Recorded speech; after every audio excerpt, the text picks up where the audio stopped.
Hello friends, welcome back to my YouTube channel talkative English with Varnika.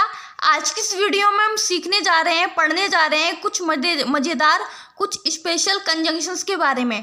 Conjunctions ऐसे words होते हैं जो दो सेंटेंसेस को एक साथ कनेक्ट करते हैं, एक साथ जोड़ते हैं, इसलिए इन्हें जो दो सेंटेंसेस को एक साथ कनेक्ट करते हैं इसलिए इन्हें कनेक्टर्स भी कहा जाता है।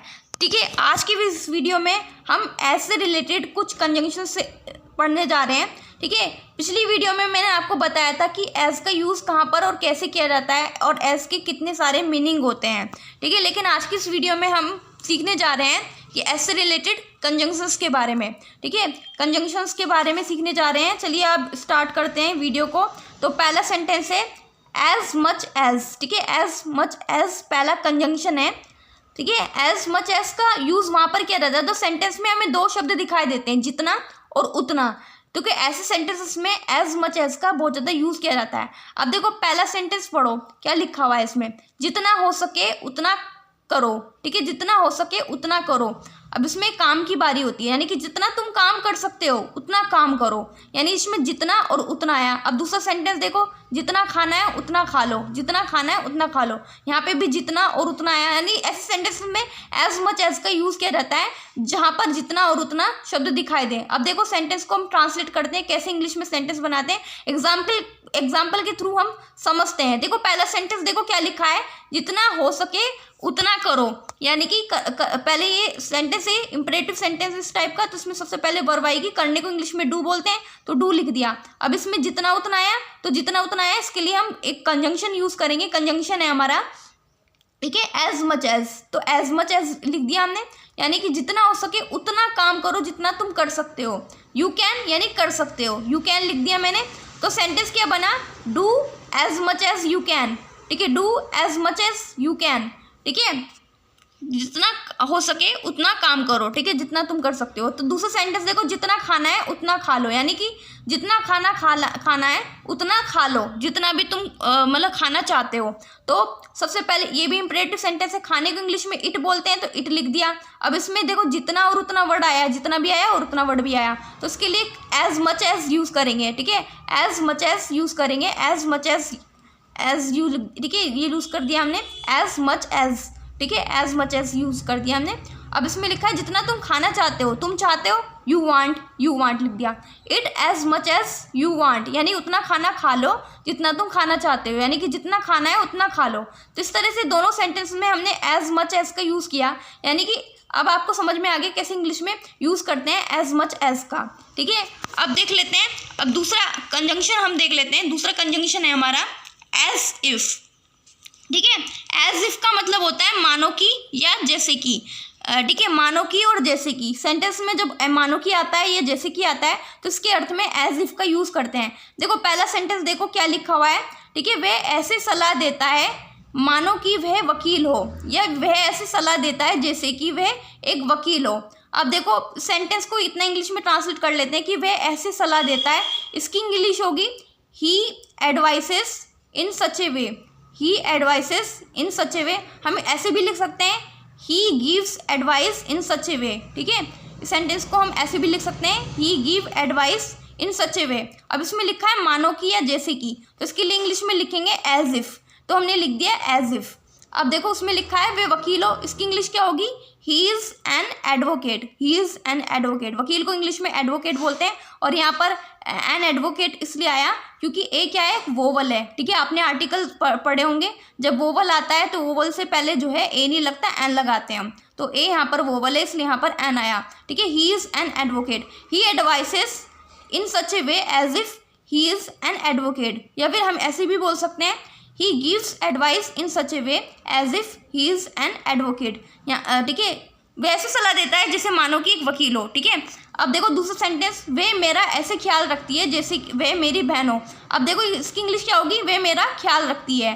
ठीक है, तो इसकी इंग्लिश होगी she takes care of me. She takes care of me. अब इसमें आया जैसे कि या मानो कि, तो इसके लिए इंग्लिश में क्या लिखेंगे हम, एज इफ लिख दिया।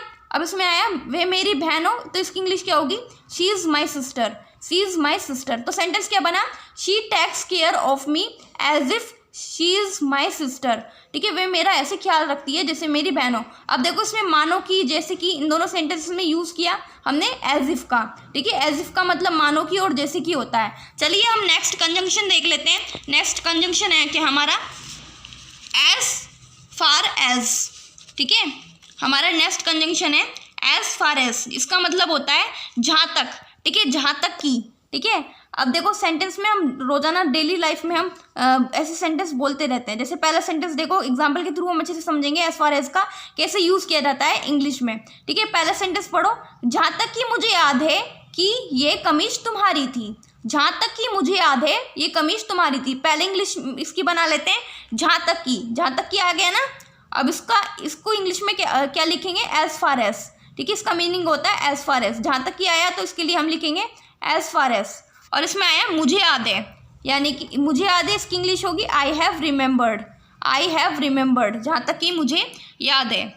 और इसमें आया की के लिए हम दैट लगाएंगे, ठीक है, दैट लिख दिया। ये कमीज तुम्हारी थी, इसकी इंग्लिश होगी दिस वॉज योर शर्ट, ठीक है, दिस वॉज योर शर्ट, ठीक है। जहाँ तक कि मुझे याद है ये कमीज तुम्हारी थी, इसकी इंग्लिश होगी as far as I have remembered that this was your shirt. As far as I have remembered that this was your shirt, ठीक है। इस तरह से हम एज फार एज का यूज़ करते हैं सेंटेंस में, जहाँ तक के लिए। अब एक और सेंटेंस देख लेते हैं, आपको अच्छे से समझ में आएगा अच्छे से, ठीक है।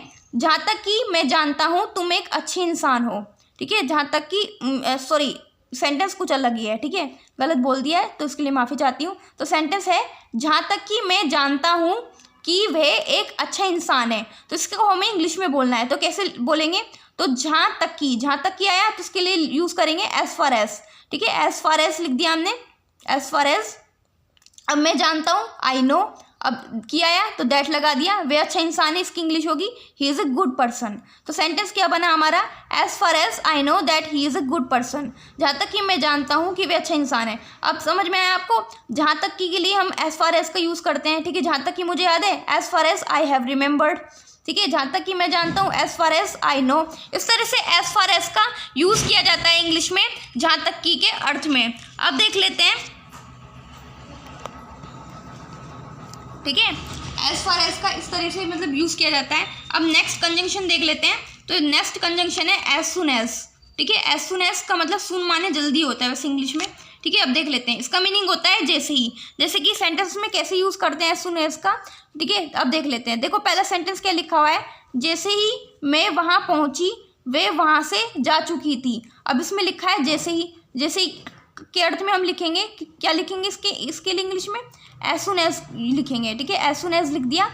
अब मैं वहाँ पहुँची, आई रिच्ड देयर, और इसकी इंग्लिश क्या होगी, वे वहाँ से जा चुकी थी, इसको इंग्लिश में ट्रांसलेट करेंगे she had left from there. तो सेंटेंस क्या बना, as soon as I reached there she had left from there, यानी कि जैसे मैं वहाँ पहुँची वे वहाँ से जा चुकी थी। एज सुन एज का यूज़ कर दिया हमने जैसे ही के अर्थ में। इस तरह से इंग्लिश में ट्रांसलेट करते हैं इसको। अब देख लेते हैं नेक्स्ट कंजंक्शन के बारे में। नेक्स्ट कंजंक्शन है हमारा एज सुन एज पॉसिबल, जितना जल्दी हो सके, ठीक है। एज सुन एज पॉसिबल, ठीक है। सुन माने होता है जल्दी और पॉसिबल माने होता है संभावना होना किसी चीज़ की, ठीक है। जितना भी हो सके, जितना भी जल्दी हो सके, पॉसिबल हो सके, ठीक है, जितना जल्दी हो सके, ठीक है, इसका मीनिंग होता है। एज सुन एज का कैसे यूज़ किया जाता है सेंटेंस में, आइए देख लेते हैं। पहला सेंटेंस पढ़ो, क्या लिखा है, जितना जल्दी हो सके यहाँ पहुँचो, ठीक है, यहाँ पहुँचो। अब देखो जितना जल्दी हो सके आया तो इसकी इंग्लिश क्या होगी, जितना जल्दी हो सके, एज सुन एज पॉसिबल। तो इसके लिए हम लिखेंगे एज सुन एज पॉसिबल, हमने लिख दिया एज सुन एज पॉसिबल। अब इसमें लिखा है यहाँ आओ, ये यहाँ पहुँचो, कम हेयर, ठीक है। कम मतलब होता है आना, ठीक है, और हेयर मतलब होता है यहाँ वैसे, लेकिन यहाँ पर पहुँचने को इंग्लिश में रिच बोलते हैं, यहाँ पर रिच हेयर भी लिख सकते हैं। तो सेंटेंस क्या बना, ठीक है, जितना जल्दी हो सके यहाँ आओ, as soon as possible come here, as soon as possible come here, या जितनी जल्दी हो सके यहाँ पहुँचो, as soon as possible reach here, ठीक है, as soon as possible reach here. दूसरा सेंटेंस देखो क्या लिखा हुआ है, जितना जल्दी हो सके ये काम पूरा करो, जितना जल्दी हो सके, इसको इंग्लिश होगी as soon as possible. As soon as possible लिख दिया हमने। अब इसमें लिखा है ये काम करो, तो इसकी इंग्लिश होगी complete this work, complete this work. ठीक है, अब सेंटेंस क्या बना, as soon as possible complete this work, जितना जल्दी हो सके ये काम पूरा करो। ठीक है, इस तरह से जो है हमने आज की इस वीडियो में बहुत सारे कंजंक्शंस के बारे में पढ़ा। ठीक है, एज से रिलेटेड बहुत सारे कंजंक्शंस कैसे यूज़ किया जाता है इनका। ठीक है, if you like this video please subscribe my channel. ऐसी यूजफुल वीडियोज़ मैं आप सभी के लिए लाती रहूँगी। तब तक के लिए बाय बाय।